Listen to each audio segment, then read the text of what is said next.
Hello friends, कैसे हैं आप सभी लोग। उम्मीद है बहुत ही अच्छे होंगे। तो आज का जो टॉपिक है वो है मध्यकालीन भारतीय का इतिहास। मतलब आज से जो हम पढ़ाने वाले हैं वो प्राचीन भारतीय इतिहास खत्म हो गया, अब मध्यकालीन भारत के इतिहास में हम पहुंच गए, यानी मेडाइवल हिस्ट्री में हम पहुंच गए। ठीक है। तो सबसे पहले मध्यकालीन भारतीय इतिहास में हम किसके बारे में जानेंगे, तो भारत पर मुस्लिम आक्रमण के बारे में जानेंगे। ठीक है, कि किसने भारत पर आक्रमण किया था। ठीक है, तो वो मुस्लिम ने सबसे पहले भारत पर आक्रमण किया था। तो यहाँ से कैसे क्वेश्चन बनता है उसके बारे में जानकारी लेंगे। ठीक है, तो बात करते हैं कि यहाँ से क्वेश्चन कौन कौन सा बनता है उसके बारे में जानेंगे कि यहाँ से कैसा क्वेश्चन पूछा जाता है एग्जाम में। तो ये टॉपिक एग्जाम के दृष्टिकोण से बहुत ही इंपॉर्टेंट होने वाला है। ये 5 से 10 मिनट का वीडियो जो भी है ये आपको हो सकता है आपको एग्जाम क्वालिफाई करने में आपको मदद करे। तो चूके नहीं, इस वीडियो को शुरू से लेकर अंत तक जरूर देखें, क्योंकि मैं जो भी पढ़ाता हूँ मैं कहीं ना कहीं से पढ़ाई किया हूँ, कहीं ना कहीं कोचिंग फी दिया हूँ, तभी मैं यहाँ पे आकर आपको आज पढ़ा रहे हैं। और मैं आपसे कोई फी नहीं ले रहा हूँ, ये फ्री में जितना भी हो सकता है मैं ये बता रहा हूँ। कि हो सकता है ये आपको नॉलेज है कि नहीं है तो पता नहीं है, लेकिन इतना सारा चीज अगर इसके बारे जो हम बताने जा रहे हैं, अगर इतना नॉलेज है तो यहाँ से पढ़ने की जरूरत नहीं है। ठीक है, आप एग्जाम क्वालिफाई कर जाएंगे। अगर नहीं, आप एग्जाम में पास करने में कोई दिक्कत होती है, 2 नंबर 4 नंबर से दिक्कत होती है, तो हम जो बता रहे हैं वो एक्सपीरियंस के आधार पर हम बता रहे हैं कि अगर जितना बता रहे हैं हम इतना अगर आप कवर कर लेते हैं तो हमें 99% विश्वास है कि यहाँ से एग्जाम में जो भी क्वेश्चन पूछे जाते हैं आप कवर कर लेंगे। ठीक है, तो चलिए शुरू करते हैं। आज का जो टॉपिक है भारतीय मध्यकालीन इतिहास में मुस्लिम आक्रमण। ठीक है, तो मुस्लिम आक्रमण से सबसे पहले बात करते हैं कैसा क्वेश्चन पूछता है। तो सबसे पहले बात करते हैं मुस्लिम आक्रमणकारी कौन था, तो मोहम्मद बिन कासिम। मोहम्मद बिन कासिम ने सबसे पहले भारत पर आक्रमण किया था। ठीक है, तो वो कहाँ आक्रमण किया था, पूछे कहाँ पे आक्रमण किया था, कब आक्रमण किया था, तो 712 ईस्वी में सिंध पर आक्रमण किया था। उसमें वहां का शासक कौन था, तो दाहिर था, है ना। यानी भारत पर पहला मुस्लिम आक्रमणकारी किसका नाम आता है, तो मोहम्मद बिन कासिम का नाम आता है। ठीक है, कब आक्रमण किया था, तो 712 ईस्वी में भारत पर आक्रमण किया था। वो सिंध पर आक्रमण किया था, वहां का शासक था दाहिर। ठीक है, बात करते हैं तो सबसे पहले जजिया कर की अगर बात करते हैं तो जजिया कर होता क्या है, यह सुरक्षात्मक कर था। यह एक सुरक्षात्मक कर था। तो यह कैसा किस पर लगाया जाता, तो हिंदुओं पर लगाया जाता था, यानी गैर मुसलमान, है ना, गैर मुसलमान पर लगाया जाने वाला एक कर था, इसको सुरक्षात्मक कर बोला जाता है।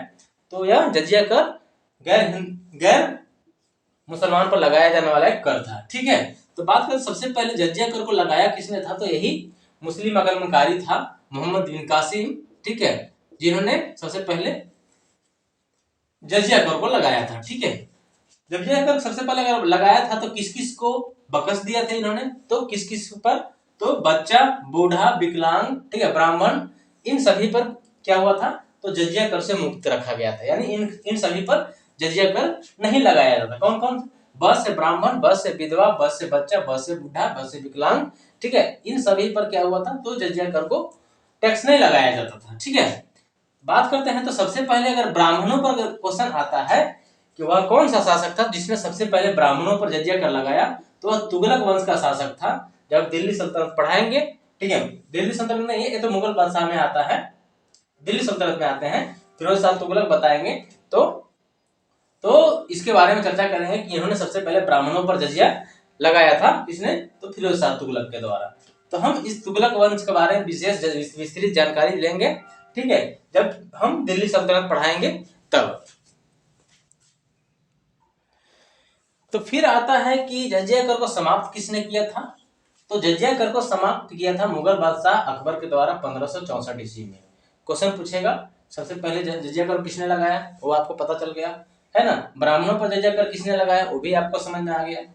बात करते जजिया कर को समाप्त सबसे पहले किसने किया था, तो 1564 ईस्वी में अकबर, यानी मुगल बादशाह अकबर के द्वारा इसको क्या किया था, तो समाप्त किया गया था। ठीक है, फिर किसने लगाया दोबारा, तो दोबारा जजिया कर को मुगल बादशाह औरंगजेब के द्वारा 1679 ईस्वी में दोबारा जजिया कर को किसने लगाया था, तो औरंगजेब के द्वारा। ठीक है, फिर इसको किसने समाप्त किया, तो जहांदार शाह, मुगल बादशाह जहांदार के द्वारा फिर इसे समाप्त कर दिया गया।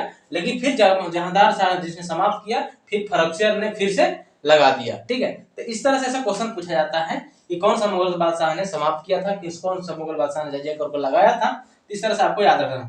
तो वह और कौन सा अंतिम शासक था मुगल बादशाह जिसने जजिया कर को समाप्त किया, तो मुगल बादशाह रंगीला, ठीक है, मोहम्मद शाह है ना, जिसको रंगीला बादशाह के नाम से जाना जाता है। इन्होंने पूरी तरह से जजिया कर को समाप्त किया, इसके बाद जजिया कर को नहीं लगाया गया, ठीक है। तो इस तरह पहला आक्रमणकारी था मोहम्मद बिन कासिम। तो उससे संबंधित क्वेश्चन जो पूछे जाते हैं एग्जाम में वो आपको बताए। अब बात करें दूसरा आक्रमणकारी कौन था, तो दूसरा आक्रमणकारी था मोहम्मद गजनवी, ठीक है। मोहम्मद गजनवी का नाम आता है, ठीक है, यह गजनी प्रांत का रहने वाला था। तो यह कब आक्रमण किया था भारत पर, तो 1001 ईस्वी से लेकर 1027 ईस्वी तक कुल 17 बार भारत पर आक्रमण किया था। कितने बार, कुल 17 बार भारत पर आक्रमण किया था, ठीक है। जिसमें महत्वपूर्ण आक्रमण के बारे में पूछा जाता है कि 17 में से कौन कौन सा प्रमुख आक्रमण है। तो सबसे पहला मुख्य आक्रमण था सोमनाथ मंदिर को इसने लूटा था 1025 ईस्वी में। अब यह क्या आक्रमण था, तो 16वां आक्रमण था, ठीक है। इस तरह से क्वेश्चन पूछा जाता है कि मोहम्मद गजनवी ने कब भारत को लूटा था, तो 1025 ईस्वी में। कहां लूटा था, सोमनाथ मंदिर को। सोमनाथ मंदिर कहां है, गुजरात में है, ठीक है। गुजरात किस प्रांत में, सौराष्ट्र प्रांत में है, ठीक है। क्यावां आक्रमण था, 16वां आक्रमण था। ऐसे क्वेश्चन आपको याद रखना है, ठीक है।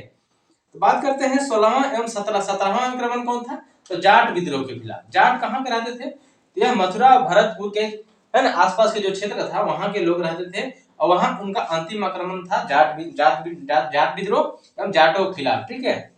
इस तरह से अंतिम आक्रमण था और 1030 ईस्वी में मोहम्मद गजनवी क्या हो गई, मृत्यु हो गई, ठीक है। इस तरह से मोहम्मद गजनवी से क्वेश्चन पूछा जाता है कि कब आक्रमण किया, कितने बार आक्रमण किया, कैसा प्रमुख है ना, क्या क्या यहाँ से फैक्ट बनता है उसके बारे में बता दिए।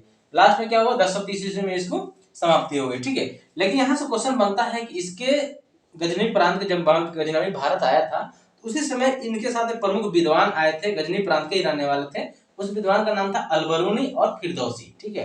अलबरूनी और फिरदौसी उन्हीं के साथ मोहम्मद गजनवी के साथ भारत पर आए थे, भारत में आए थे।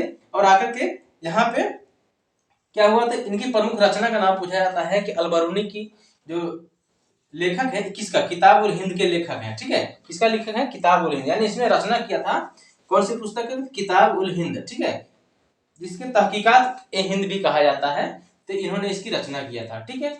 फिर यहाँ से क्वेश्चन पूछा, फिरदौसी ने कौन सी पुस्तक लिखा था, तो शाहनामा। यह बहुत बार एग्जाम में पूछा गया है, अलबरूनी से और फिरदौसी से अगर कोई क्वेश्चन पूछा जाता है तो यहाँ ये मुस्लिम आक्रमणकारी के साथ भारत आए थे, है ना, प्रमुख विद्वान थे जो भारत आए थे इनके साथ। यहाँ से क्वेश्चन पूछा जाता है कि शाहनामा के लेखक कौन है, फिरदौसी। तहकीकात ए हिंद या किताब उल हिंद के लेखक कौन है, तो अलबरूनी। इस तरह से क्वेश्चन पूछा जाता है। बात करें तीसरा आक्रमणकारी कौन था, तो तीसरा मुस्लिम आक्रमणकारी था मोहम्मद गौरी, ठीक है।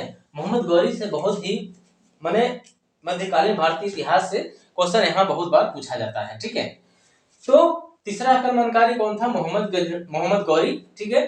तो इन्होंने पहला आक्रमण कब किया था, तो 1175 ईस्वी में इन्होंने भारत पर आक्रमण किया था। तो कहाँ, मुल्तान प्रांत में इन्होंने 1175 में पहली बार मोहम्मद गौरी ने भारत पर आक्रमण किया था। दूसरी बार कहाँ आक्रमण किया था, तो 1178 ईस्वी में गुजरात प्रांत में इन्होंने आक्रमण किया था, ठीक है। उसमें गुजरात प्रांत के शासक कौन थे, तो भीम द्वितीय, ठीक है। और इसी भीम द्वितीय के सामंत थे विमल, ठीक है। और विमल ने ही कहा था, दिलवाड़ा के जैन मंदिर का निर्माण कराया था। दिलवाड़ा का जैन मंदिर कहाँ है, तो राजस्थान में है, ठीक है।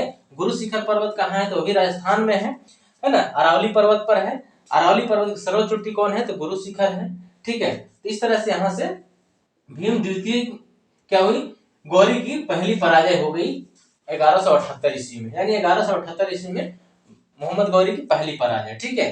फिर हुआ इनके साथ दूसरा युद्ध, तराइन का प्रथम युद्ध और तराइन का द्वितीय युद्ध। तो तराइन के प्रथम युद्ध में क्या हुई, तो दूसरी बार इनकी पराजय हुई, क्योंकि मोहम्मद गौरी की दूसरी पराजय तराइन के प्रथम युद्ध में हुआ था। किसके साथ हुआ था, तो चौहान वंश के शासक थे पृथ्वीराज चौहान, इसे पृथ्वीराज तृतीय भी कहा जाता है। तो चौहान वंश के शासक पृथ्वीराज चौहान ने इनको मोहम्मद गौरी को हराया था, ठीक है।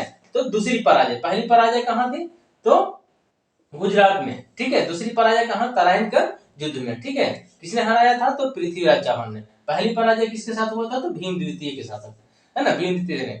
दूसरी युद्ध को, तराइन का युद्ध इनके साथ हुआ तो मोहम्मद गौरी के साथ किन्हीं, तो यही पृथ्वीराज तृतीय के साथ यानी पृथ्वीराज चौहान के साथ ही युद्ध हुआ था, जिसमें 1192 ईस्वी में इनकी क्या हुई, पृथ्वीराज चौहान की इनकी युद्ध में, तराइन के युद्ध में हार हो गई और इनकी हत्या कर दिया। यानी मोहम्मद गौरी ने पृथ्वीराज चौहान को हत्या कर दिया और हत्या के बाद इनको क्या हुआ, फिर एक युद्ध लड़ा जिसको कहा जाता है चंदावर की युद्ध, है ना। तो चंदावर का युद्ध इन्हें मोहम्मद गौरी ने लड़ा था। गढ़वाल वंश के शासक थे, जयचंद को पराजित किया था, ठीक है। तो चंदावर का युद्ध इनके साथ अंतिम आक्रमण था 1205 ईस्वी में खोखर जाति के विरुद्ध, है ना। यानी मोहम्मद गौरी ने सबसे अंतिम आक्रमण किसके कब हुआ, तो 1205 ईस्वी में खोखर जाति के विरुद्ध इन्होंने आक्रमण किया था। तो इस तरह से मुस्लिम आक्रमणकारी से क्वेश्चन पूछा जाता है, जिसके बारे में हम डिटेल चर्चा किए। बात करते हैं इनकी मृत्यु कब हुई थी, तो 1206 ईस्वी में, ठीक है। यही मोहम्मद गौरी के एक दास थे कुतुबुद्दीन ऐबक, ठीक है, ठीक है।